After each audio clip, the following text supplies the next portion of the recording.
Okay, Dave, nice to be catching up with you, of course. You've been a few days now on that training ground, but I just want to talk about something that, before we get into that, what happened at the end of the week when the League One and League Two salary cap sort of got abolished.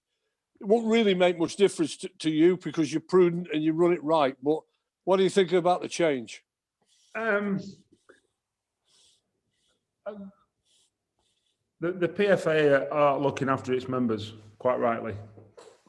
So on that score, I go, you're doing the right thing. You've got to remember that the member clubs of the EFL voted this in. Why? Because they don't want another Bury on their hands. And the fans and the big clubs will say, no, we won't have a Bury. We've got a benevolent benefactor that is ploughing money into our football club, and we are not in debt. That's okay until the day he gets hit by a bus outside the ground. Yeah, that's the truth. And it will be the roses in the rose garden will all be smelling and all be out in full bloom until, the day the fella dies or, gets bored or takes up his toys and leaves. And if you want a good example of that, Blackburn, when Jack Walker died, a hell of a lot of turmoil for a long time. Although the Venkies have done ever so well and steadied the ship. There is others. So on one hand, I can understand why the PFA were upset that they didn't get consulted, and quite rightly made sure that they were going to get consulted in future. On the other hand, I'm going, the fans that are going, well, we should be able to allow to spend because we get 10,000 people and we're not the same as Accrington or Crewe. You're not. You're right. Or you run the same way, as in financially prudent and fiscally sound. Don't know. Some are, some aren't. I know there's some big clubs in League One that are in lots of trouble who are voting to scrap the salary cap. Like big trouble. Loans off lots of different institutions. The fans won't know that. Quite rightly, the fans don't know that as well. You don't want that out in the public domain. But you can't ride roughshod over institutions that have been here for decades and hundreds of years. So on one hand, I go, yes, the players' union is correct. On the other hand, I go, you can't just go back to, because I've seen a lot of people, a lot of well-respected people go, well, the salary cap just needs to be policed better. That's easy said than done. It hasn't worked for years. It hasn't worked for years. Was the arbitrary salary cap the answer? Well, obviously not. Can you do an arbitrary salary cap with, let's say, marquee signings, if you can afford it, or so incorporate salary cap management into it somehow? Possibly. And people go talk about sort of, it works in America because they don't have relegation. And that's a correct point and a fair point. And you go, well, you've got to take the best of that bit, if you like, their salary cap. You've got to take the best of the salary cap management, what is now in place going forward, and sort of merge the two, police it better and get it right, and get it absolutely right. You can't be having, sort of what's gone on for the last sort of 5-10 years, because we lost a football club. The football industry lost a football club, and there's people that should hang their heads in shame, because that's just unacceptable in my book. That should just never, ever, ever happen. And it did. And I don't necessarily mean right at the top. I mean all the way through. All the chairmen that have voted for regulations that allowed that to happen, unwittingly, maybe. People inside that football club. People in institutions that run the game, govern the game. And that cannot happen. And they've tried to make sure it doesn't happen. And sort of people have not been best pleased, and I understand why. So for me, I don't think it's the last. I think there's a way forward that will appease everyone. And I think there's got to be some concessions across the board, whether that be from players or chairmen or even fans. You know, there's let's be honest, are Crewe ever going to play in the Premier League? Unlikely. That's the truth. So that doesn't stop us dreaming. It doesn't. I'd love to manage this football club in the Premier League. You know, who wouldn't?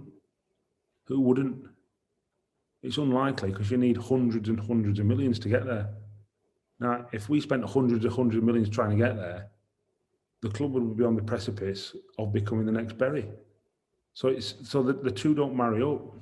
So you've got to put some sort of restraints in place so that unscrupulous individuals that football has been littered with doesn't take advantage of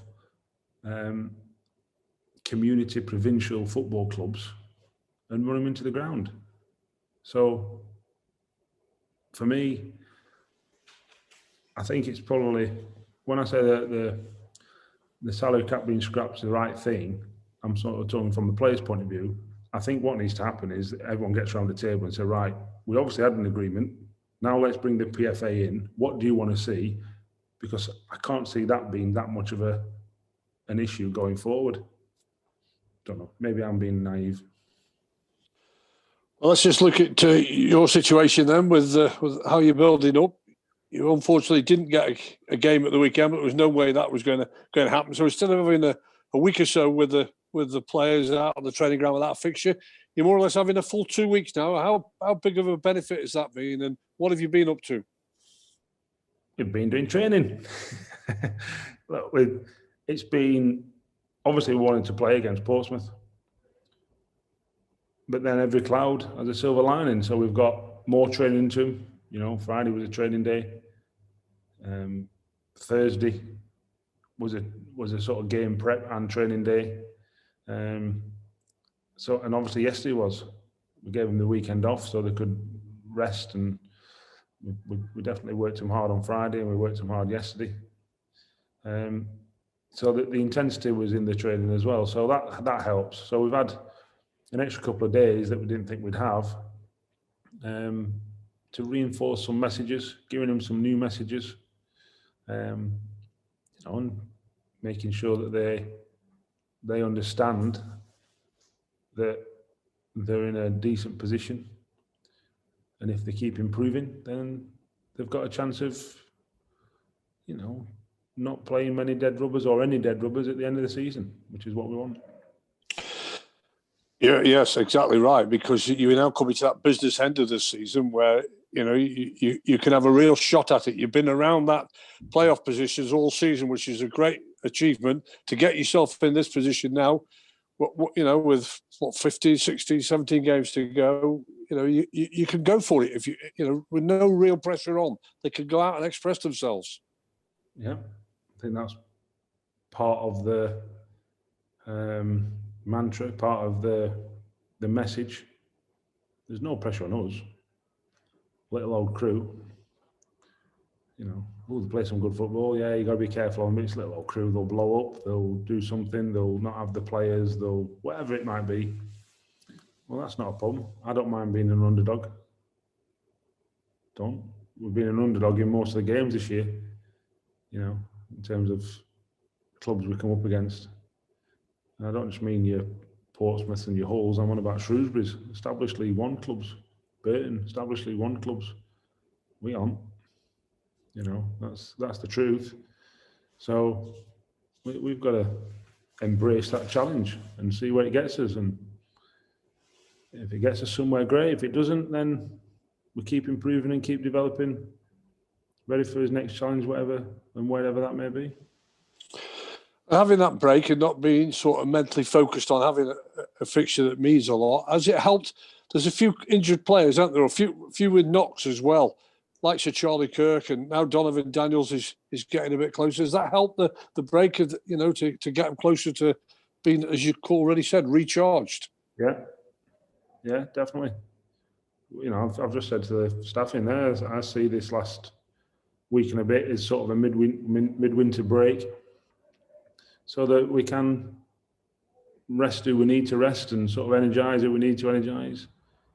They're still working, but just in a different way, in a different, in different parts of the body that's not maybe as strained as other parts, and whilst also getting messages into them that says, look, you need to improve this, or you need to improve that, or you need to carry on doing this, and that's individually and collectively as a team. So yeah, hopefully the ones that have had some niggles get a bit of a rest, a bit of R&R, and we go from there. A couple of long-term injuries have hit you this time. Well, more than a couple. Now Donovan Daniels, first of all, how close is he? And just on the real long-term lads, in Luke Offord and Callum Ailey, where are you up to with them? Do we expect to see them before the end of the season, or is that going to be difficult? Donovan's coming along great. He's had 2 under-23 games. Obviously, the game on yesterday got called off against Hull. So he'll be playing 90 minutes on Sunday against Birmingham, and that'll be his first 90 minutes. So he's not far off at all in terms of it's just match time and getting him fitter. He hasn't had a pre-season, so we've got to tread carefully with him, but at the same time we've got to work him hard. So it's load management, and I've said Liam's an expert at it. He's absolutely terrific at it. I don't think any fan could say that we're not fit or anything like that. So Liam will work his magic like he has done for the last few years and make sure Donovan comes back, all being well. So that's Donovan. With regards to Callum, he's out on the grass running now, actually right now. He'll be training next week, but doesn't mean to say that a return is like imminent, but he's worked that hard. I think he's about 4 weeks ahead of schedule, which is a credit to him, credit to the staff, Owen and Steve and Liam that have worked hard with him.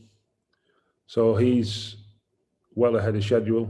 He went to see a specialist last week and he's pleased with him. So he'll be stepping up his rehab this week and next week, and hopefully, he'll be playing 23 games very, very soon, and then with someone like Callum, it's a bit different because, the odd 20 minutes in the first team here is part of that, whereas for a defender in Donovan, that's harder. It tends to be 90 minutes or nothing.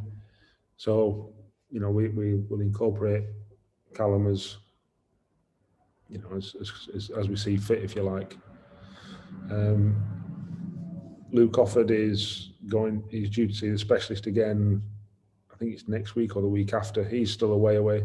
He's still a good distance away. Josh Lundstrom, the other long-termer, he had some good news last week. So he's got to then start running, and then 2 or 3 days later go and see the specialist to make sure that the running and the load is put into his stress fracture doesn't cause an inflammatory response. So he'll be doing that shortly. Then sort of coming off it for 2 or 3 days, going to see the specialist and seeing how his stress fracture reacts. So all being well, that's good news. If not, then he comes off it again. So I think it's certainly heading in the right direction with him. And Ollie Finney's going back for his X-ray Thursday, and we'll see how that, if it is knitted back together or whether he needs a plate in his leg. So if it's a plate, we won't see him until August. If it's good news, then we'll see the degree of good news, if you like, to see the timescale then put on it. So with him, it's just we're just getting milk down his neck and vitamin D, so it produces calcium. Can you bring us up to date with Billy Jones? The rumour was going around last week. Everybody seems to know before ourselves that he picked up a bit of an injury that's going to not help him out to be with you. Is that right? Yes. He's got a bad knee. Went to see a specialist. He's got a very bad knee. So he'll be going to get his rehab back at Rotherham. That's really disappointing, is it? Because he will feel as though it's a letdown. You know, he's come back and wanted to help out and did. You know, playing in that first game was excellent. That's occupational hazard, I'm afraid. That's football. So, you know, one door closes, another one opens. Simple as that, really. Looking at Swindon, they're the next opposition. They haven't been able to adjust, have they, Dave, to life in League One? Are you surprised about that? I suppose yes and no. They had a lot of loan players last year who did ever so well for them. And when you always run the risk of having to rebuild over one transfer window, which is tough. And they did ever so well last year. They were a good team. Obviously, they've changed the manager as well, because I don't think Richard, I don't know whether he felt as though he could take them on or not. I don't know, but I don't know if he felt the summer transfer window was good enough. I don't know. I haven't spoke to him, but obviously with John, an experienced manager, I saw him last Tuesday at Portsmouth, and they gave Portsmouth a run for the money. So we know there's nothing in this league, absolutely nothing in this league. Who beat Hull last weekend? I can't remember. Somebody beat Hull last weekend. Was it Hull? MK Dons. Yeah, lost at home. Yeah. Yeah, it's like, there you go, and there's the result, if you like, that sort of is an example of what I'm saying, you know. So just because Swindon are where they are, yes, I'm sure all their fans and the staff and players will say they're having a disappointing season so far. That doesn't mean to say that they can't beat anyone in this league, because they can, and we know it'll be a tough game. So we've got to be right at it. It's one we're looking forward to, because we haven't played for a couple of weeks, and hopefully we'll get the 3 points.